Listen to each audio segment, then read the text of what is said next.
remember playing Red Alert 1 because I still see the map in front of me and all the characters that you could play with and all the sound bites that are famous from Red Alert. And my best friend is actually one who introduced me to PC gaming and to the internet, because a few of my classmates were playing like video games on the internet, like MMORPGs, and they had MSN Messenger, so they were connected and I wanted it too, so he helped me set it up when I was like 10 or 11. I was playing a game called Soldier of Fortune 2 for a couple of years, and every now and then I got really bored of it and then would just dive into another game. So first I had I went 1 or 2 years into Red Alert 3, and then I went back to Soldier of Fortune, and one of my friends told me, you should play League of Legends, it's really fun. But I wasn't really interested until I got really bored. And I was like, well, I might as well download it and give it a try. And I got hooked pretty much immediately because a few of the guys from the Soldier of Fortune were playing the game together. So I joined them and it was a lot of fun. I never really decided that I wanted to go into esports. It was more that esports decided I was going into it. I was playing on the ladder a lot, and then at some point I just got invited for the best national team in the Netherlands, Lowland Lions.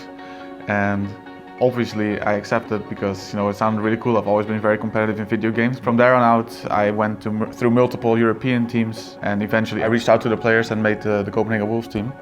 I played with Unlimited before in a team called Samurai and Jeans, and it was a very positive experience, so I asked him to be the support. Obviously I was a top laner back then, and I've also, in that time I had played with Reckless before, and we were pretty good friends.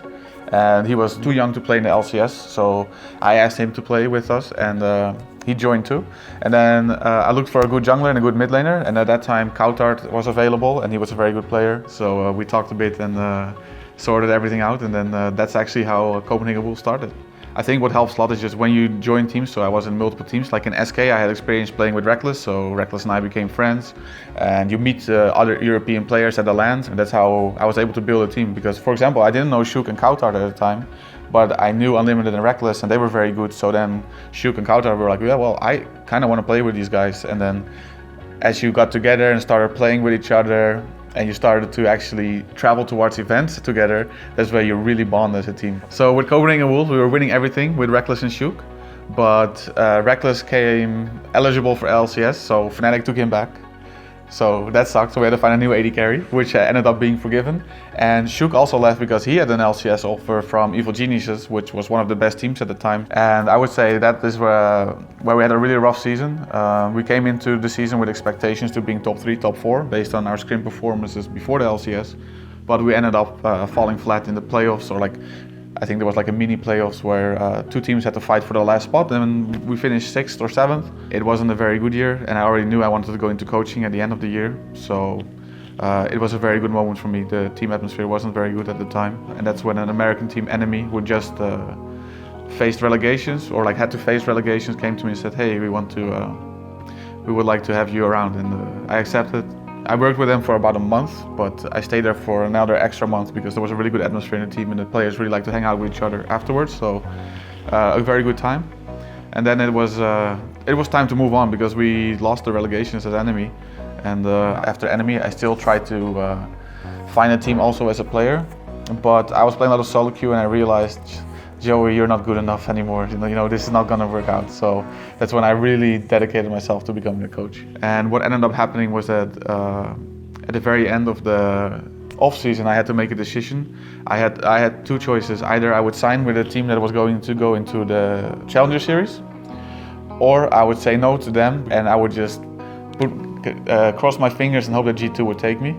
And I ended up going balls to the walls when it comes to that decision making. So it was either G2 or sit at home for a year and do nothing and maybe become irrelevant, because that happens very quickly in esports. But I got a spot in G2 and won a lot of splits, but then I decided that I wanted to join another team. Early in the off-season, Fnatic already reached out to me and said they were interested. So I had a few talks with Patrick, and I have to say I really bombed them. But at the time I was still in the mindset I don't really want to go back to Berlin, I want something different. But I ended up deciding with Fnatic. I think Reckless and so has helped because obviously after a really bad job interview, I was quite pessimistic in it. I realized afterwards, holy shit, what did I just do? I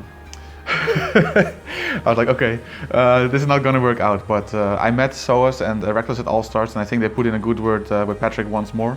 And we're like, yeah, okay, let's go with Joey. And I was actually really happy to join them at that point. I heard about the roster, and once I got to Berlin, I realized that the infrastructure here was so much better that I was actually able to be who I wanted to be, and I feel like at home here. So yeah, all in all, it was a very good decision in the end.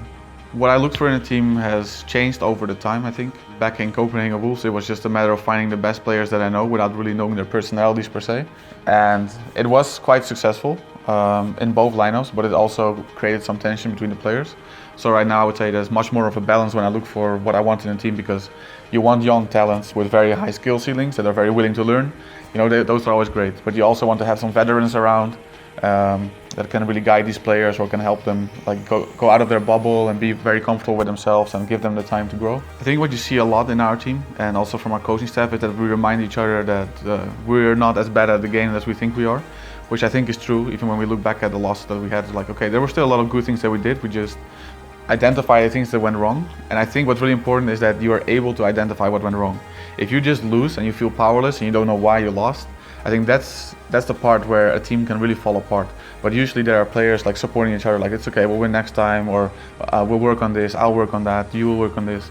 So everyone has clear instructions, and then I think everyone is playing games together, so we are still laughing, we're still having fun, and that is very necessary for a team. I hope you've enjoyed my Origins video, and I found my dream team, and you can find yours on dreamteam.gg.